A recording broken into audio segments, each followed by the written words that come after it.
What's going on, boys and girls? Today I have a story, and you know what? Normally I embed stories within other videos. You know, I'll be playing Kenshi, I'm getting my ass fucking railed out by a couple of goats, and I decide to tell you about my 8th birthday party. But this one was particularly poignant. I thought that I would just make this its own video. The title of this story, let's see, probably most aptly would be my first house guest was a gay crackhead. Yeah, that's probably it. This is about to turn into an ASMR story time, and I don't mean to be creepy, but it's just necessary. You see, the walls in my apartment are pretty thin, and this story involves my neighbor, who, as it turns out, is a gay crackhead. And for reasons that I will explain later in the story, I don't feel entirely comfortable with this person. I'm going to elaborate on this in a little bit, but we got to start the story. Okay, so prologue. I move into this new apartment, and, we're getting it all moved in, whatever. This is first contact, all right? This is the first time I meet the guy. I meet him in the loading bay. You know, he's just, like, leaving or whatever. We exchange, hi, how do you do? He seems like a normal enough guy. I mean, he's pretty gay because his fingernails are painted, but, who cares? I don't care. Just noted. I just filed that away in my info on that person. Probably gay. Again, I met him in the elevator a couple days later. Whatever. Just normal stuff. Fast forward, like, last week. I don't know if that sentence made sense logically. Fast forward last week. Whatever. I'm making, you guys probably know what HelloFresh is. There's another thing called Chef's Plate, and it's basically HelloFresh. They send you food, and then they tell you how to prepare it into like a quasi-fancy little meal, and you feel good about yourself. Anyway, I'm preparing Spanish pork chops and roasted potatoes or something. They always make you roast potatoes with those fucking things. And I'm on step like 5 or 6, okay? Like I'm getting ready to do the finishing touches on this. I just got some stuff in the oven, and I got some stuff on the burners, but it's all coming together like soon. And I'm hyper focused mode. I am like if I had to do heart surgery, I could not get more focused than I was making these Spanish pork chops. And then I hear knock at my door. I'm not expecting anyone. I don't have friends. No one knows where I live. This is strange. I look through the peephole like a, fucking abused wife or something, waiting to get her comeuppance. And it's, well, actually, I don't see anyone. I look through the peephole. The peripheral vision on it is not great, but I don't see anyone. I'm like, okay, that's weird. Either I'm about to be assassinated, or like I just got fucking ding-dong ditched for the first time in like 20 years. I open the door. And then, like, I guess he was, like, pressed up against, like, the wall, so I couldn't see him. He, like, springs out from the wall, and it's my fucking gay neighbor. It's Zach, all right? And I'm like, oh, hey, like, what's up, dude? And he's moving his body in, like, a weird way. Like, there was a character in Soul Calibur. I think his name was Voldo, and he moved in a really weird, like, clockwork, like, creepy way. That's how this guy was moving his body. Anyway, I was like, okay, whatever. Like, maybe just, like, that's how gay people are doing it these days. I'm like, hey, man, what's up? And he's like, do you need Wi-Fi? And then he extends his fist towards me to give me a fist bump. And then I go to meet his fist, and then he completely misses. And so I'm like, nah, dude, I'm good on the Wi-Fi. He's loaded. Like, 10 seconds in, I'm like, oh, he's definitely loaded. The fist bump thing kind of, okay, yeah, you're out of it, buddy. You're fucking drunk as a lord. And then I'm like, no, thank you. I got Wi-Fi. And he's like, okay, cool. So what are you doing? And I was like, I'm just making some supper, man. What's up? And I forget like what we talked about specifically, but it ended like that ended with him asking if he could come in my apartment. And I was like, well, I don't see why not. As far as I know, he's, just kind of drunk. But then it started hitting me because I was like, yeah, sure, come on in. And he barely made it through the door. He was fucking bouncing off the walls and fucking fell in my fucking closet. My like jacket's in there and my shoes. Fucking guy's all over the mat. All right, he's a mess. And we get to talking, and I'm like, oh boy, this is gonna be a fucking doozy, because now it's becoming apparent that he's not just on drugs, he's fucking high off of his mind, buddy. He's blitzed on something. I don't know what the fuck it was. I'll tell you how I distinguished it though, because it's like, oh, maybe he's just super drunk. No. He asked me 5 fucking questions. Each question asked about 20 times throughout the course of this interaction, okay? I'm not fucking kidding. He asked me, do I need Wi-Fi? 20 fucking times. Try answering that question 20 times without being like, oh, this person's on drugs. He asked me that. He asked me how tall I was. He asked me if I was single. He told me that he met my mother. And then he, I think he was asking me what I do for work. Yeah, it was something like that. Anyway, he asked me each of those questions like 20 fucking times. Dude was nuts. He's like in the kitchen. He's like touching the burners. He's like, ow, it burns. He's like putting his hand in the oven. I'm like, dude, what the fuck are you doing? I'm like, Jesus Christ. So I kind of like get him away from the oven, the stove. And we're just shooting the shit. Like, I'm trying to be as normal as possible with this guy because, you know, he's my neighbor. I don't want to, like, everyone has their bad days. They take a little too much ketamine. It happens to the best of us. I try to be cool about it. And he starts, this is where he starts trying to fuck me. Yeah, it's this point in the story. Listen, I don't want to be that guy, that straight guy that's like, oh, the gay people want to fuck me. But, you know, that suspicion was there. But I was willing to be like, oh no, I'm just being silly. But then he starts telling a story. I forget what the story was, but the whole point of the story, or at least the point of the story that I got, was that he was using the story as an excuse to like mime out like the physical things that were happening in the story. Like he was being very expressive with his hands and stuff. And then he was using that as an excuse to like touch me. Like whatever was happening in the story, I forget what it was, but he was like, oh yeah, and then they touched me like this. And like he tried to put his fucking hand on my hip. And I just took a big fucking step backwards. I was like, oh really? They tried to touch you like that? Really? I don't know if that tracked well, but I was like rolling back in my chair as I said that. Anyway, and it was jarring too, because oh fuck, this motherfucker kept getting close to me. He was trying to put his face close to my face. He was trying to fucking, he had that fucking kiss me eyes, you know? Listen, I know the eyes, okay? When a girl wants you to kiss them, he gave me the same fucking eyes. And I was like, don't you dare give me those fucking eyes. In my head, don't you dare come into my fucking apartment, give me the kiss me eyes. You motherfucker. Anyway, he kept trying to get weird with me. And, it was really weird because he kept asking me if I was single. And at first I was like, no, I'm not single. And then like the second time I was like, no, I have a girlfriend. And the third time, fourth time, fifth time. By the 10th time I was like, I love fucking women. And he just kept at it. He just kept, I'm not being retarded here, guys. He was trying to fuck me.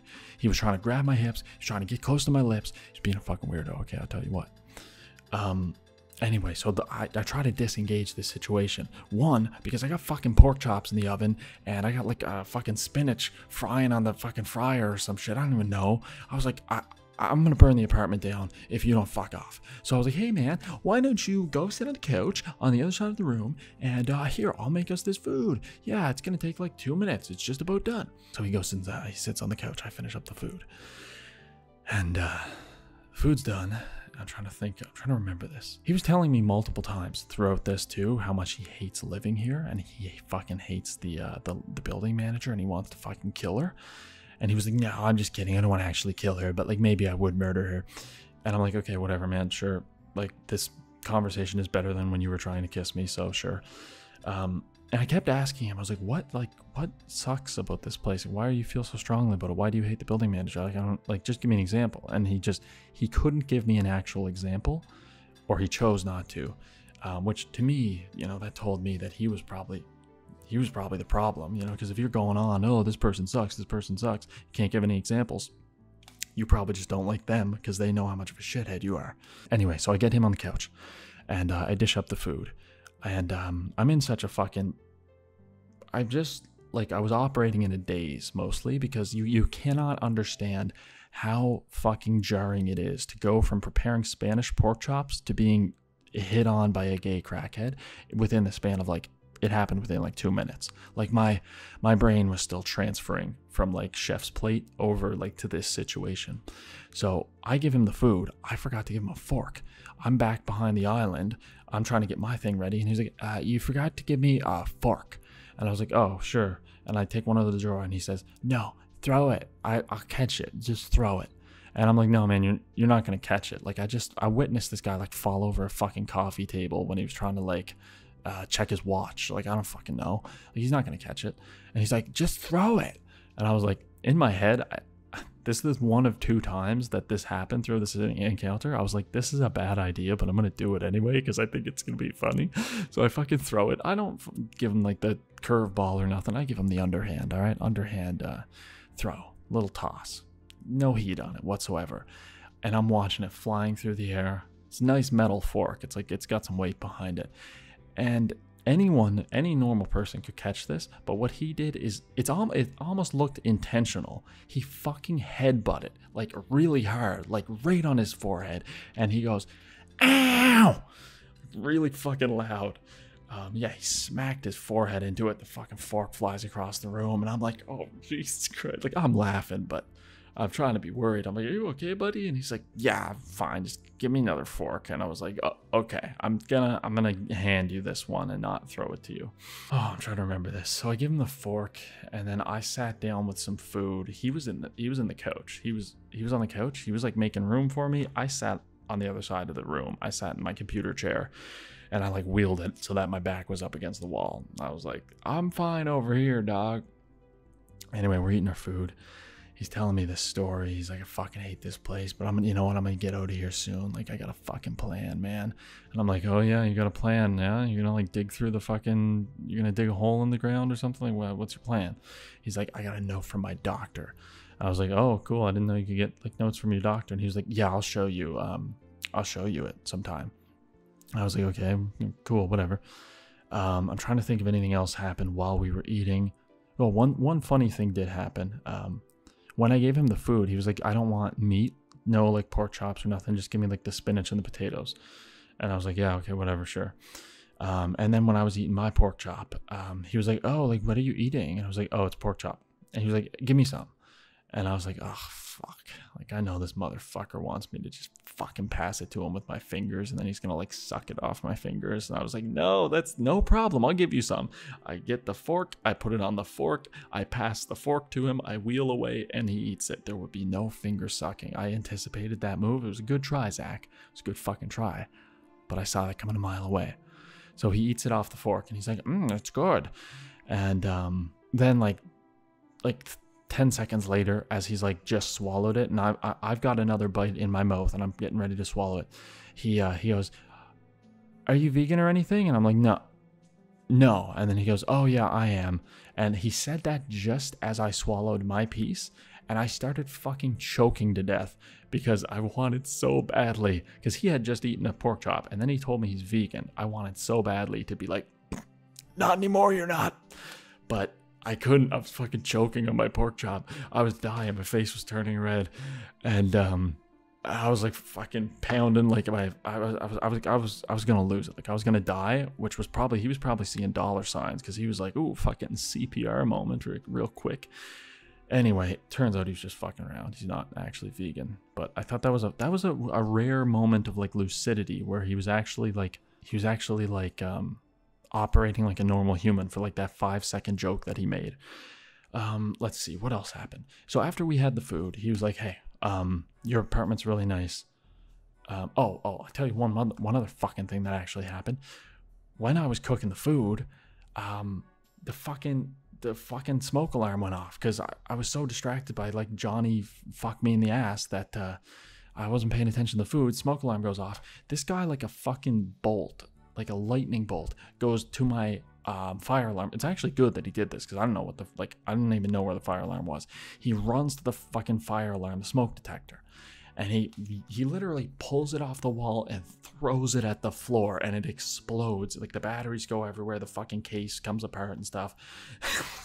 I was like, "Thanks, dude. That was really loud." I mean, probably didn't have to chuck it on the floor, but I thought it was funny. Anyway, what else?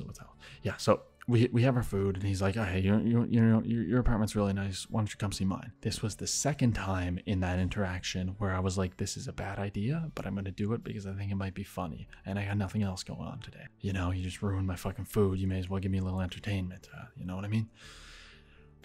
Yeah, okay, I'll go over to your apartment. Let's see it.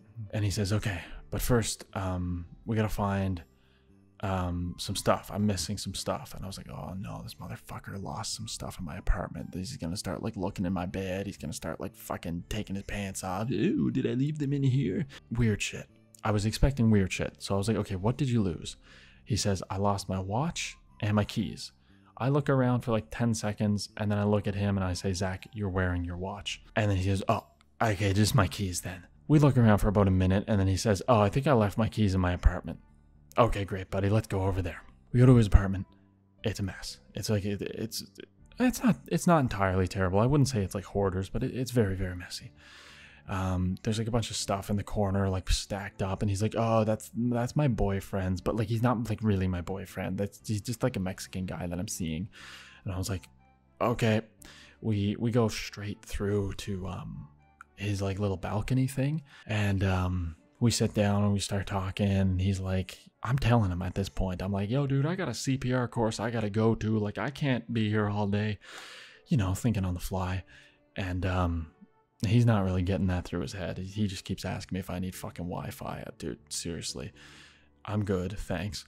I showed him my fucking router. I like held it up in front of his face, and I was like, no, I got it. I was like, I got Wi-Fi. See, we're out on his fucking balcony, and I don't know. We're talking, we're shooting the shit. He asked me if I want to go for a swim, and I'm like, no, I'm good. He goes, oh, I have something to show you, but you can't tell anyone. And I'm like, okay. He goes into his apartment, and I'm thinking, I'm like, oh man, he's gonna fucking bring out like a human skull or something. Like he's got some weird shit. Like I've got a fucking, I'm looking at how high up we are. I'm like second floor. I could probably jump, like, you know, a couple fractures, not the end of the world. He comes back, and he's got the note. He's got his doctor's note, and I'm like, oh, okay, thank fuck. And he starts reading the note. He's reading it all perfectly fine. He has no issues reading the handwriting. He says, it is recommended that the patient blah, blah, blah, blah, blah, vacate the premises at blah, blah, blah, blah, blah for the reasons of, and then he looks at it and he squints and he says, I don't really know what that part says. And then he finishes reading the note. So he reads the entire note except for one little part. And I'm like, oh, hey man, you know, I work in medicine. Like I could probably read the doctor's handwriting. Let me see it. I read the note. I'm reading it in my head. It is recommended that the patient, Zach, blah, blah, blah, blah, blah, vacate the premises, blah, blah, blah, blah, blah, due to severe mental illness. Or it was either severe mental illness or severe mental instability. It was like something like that. And I was like, oh, I didn't read it out loud. I was just like, oh, yeah, that's a great doctor's note. In my fucking head, I'm like, dude, this guy could be dangerous. Like, I don't fucking know. He could be unhinged. There's a whole movie about that. And this is kind of part of why, like, I don't want to get on this guy's bad side, okay? Because you don't know what people are fucking capable of, all right? You ever see that fucking video? The two girls at McDonald's, they start getting lippy with the McDonald's cashier, and they go around the counter to like beat him up, and he pulls out a fucking metal rod and just beats the piss out of them. You don't know what people are capable of, all right? End of the day. So I read the note and I'm like, oh fuck, this guy's a nutbar. And that's also why I'm whispering this. Listen, if he's gonna get out of here with that doctor's note, that's great. That's phenomenal. But I don't want him to fucking kill me in the meantime. Okay, and listen, I want it to be clear. He's like 160 pound, 6'2" twink. Okay, I could take him in a fight, but I tell you what, someone's got a knife, that changes a lot of things. Or a gun, God forbid. So yeah, he's like, he shows me that note. I read it in my head. I'm like, okay, time to fucking get out of here, buddy. He keeps asking me to go for a swim. He's like, no, really, like we can just like, I have swim trunks. I'm like, I'm not getting fucking changed in this guy's apartment. Jesus Christ. I just tell him I gotta go do a CPR course. I tell him that. I say, yeah, no, dude, I don't think I can go for a swim. I gotta leave, actually. I gotta go do a CPR course at in Dartmouth. And he just looks at me. He's not giving me any like positive like reassurance. He's not like, oh yeah, okay, sure, like I'll see you later. He just looks at me, and I just kind of repeat the key words. I'm like, yeah, CPR course, Dartmouth. Yeah, I gotta go. Still just looks at me, dead eyes. It's just like he's staring at a wall. I'm not sure if he's having an overdose. I just get up from the chair and I'm like, all right, well, see you later. He stays in the chair. He stays on the patio. I just leave. I go to my apartment. I never hear from him again. It's been a week or so. I haven't seen him. I don't even know if he still lives here. He could be dead. He might have overdosed on that fucking balcony. I don't know. But actually, I do tell you what. I went back to my apartment and I was fucked up, man. Like, you know, I'm not, like, I wasn't at war or something. Like, I'm not going to pretend I had PTSD, but like, it was a jarring experience. Okay, I've never been hit on by a man to that extent before. And I might not be able to convey it, but I was very uncomfortable by the things that he was doing. If I was in the right mind, I should have just told him to leave. But I'm a really nice guy. I don't want to be rude to people. Anyway, I sit down on my couch and I start eating like what's left of my fucking Spanish pork chops. And like 10 seconds in, I'm like, no, this isn't right. So I turn on the TV and then I get back to eating and I'm like, nah, it's still not right. I had to fucking put some headphones in and like listen to some fucking Mastodon at full volume just to like pretend that this didn't just happen. It was very fucking weird, man. Yeah, he's fucking touchy-feely motherfucker. So I haven't heard from him since then. I haven't seen him. But I tell you what, like 5 days ago, maintenance guys were coming in. They're like, hey, can we come in your apartment? We just want to investigate like a leak that's going on. We think it's possibly coming from like one of the units up here or like near you. And I'm like, yeah, sure, guys, go on in, like check around. They do their thing, and then they're leaving, and it took them like 5 minutes. And they're like, hey, thanks for letting us look around. You're, you know, we tried to go to your neighbor there, but he was right out of her. And I was like, oh, like that guy, like Zach? And they were like, yeah, we went to his unit, and he is wasted out of his mind. Keep in mind that this was at like 1 p.m. Make it out what you will, but that's just an interesting follow-up.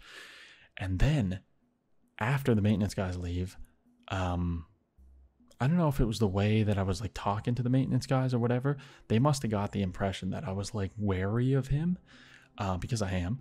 And the fucking building manager shows up at my door and she's like, is he giving you any trouble? And I was like, no, like not really. She was like, if he is, like, just let me know, because like I will take care of that. The building manager's fucking sweetheart. Okay, I don't believe a word he says about her. Anyway, I was like, no, it's all good. And that's kind of where the story ends for now. Okay, I had no more contact with him. He could be gone already. I don't know. I'm monitoring my balcony. I can like peek out and I can see his balcony, and I still see the chairs there, so he must still be here. Anyway, that's it for now. That's the story. That was the first fucking person to come in my apartment, other than the people that helped me move in. It wasn't like a cool friend. It wasn't like a girl I invited over or anything. It was a gay, probably crackhead, like some kind of drug. I don't know what it was. Gay crackhead, who tried to fuck me, or actually he probably tried to get me to fuck him, which is better, I guess. But yeah, so that's the story. No, I don't need Wi-Fi. Oh, you met my mother? That's really nice. No, I'm not single. Yeah, I work in medicine, and yeah, I'm 6'2". Okay, resuming normal talking volume. I don't think I left anything out in that story. My throat is pretty sore from talking like I'm in a fucking detective novel for the last 20 minutes. But that's the story. I hope you guys enjoyed it. If I never upload another video after this video, you guys are probably safe to assume that he got me. But yeah, thanks for listening, and I'll have some more videos probably soon. I'm trying to do a little bit of streaming as well, so check in on Twitch if you want to just hang around. I actually told this story originally on Twitch in the same hushed tone, but I decided, you know what, I had to make an actual video for it, because it was the weirdest thing that happened to me, definitely in the last 3 years, possibly more, probably. Anyway, that's gonna be it from me, guys. Thanks for watching, liking, commenting, subscribing, and I'll see you guys in the next video.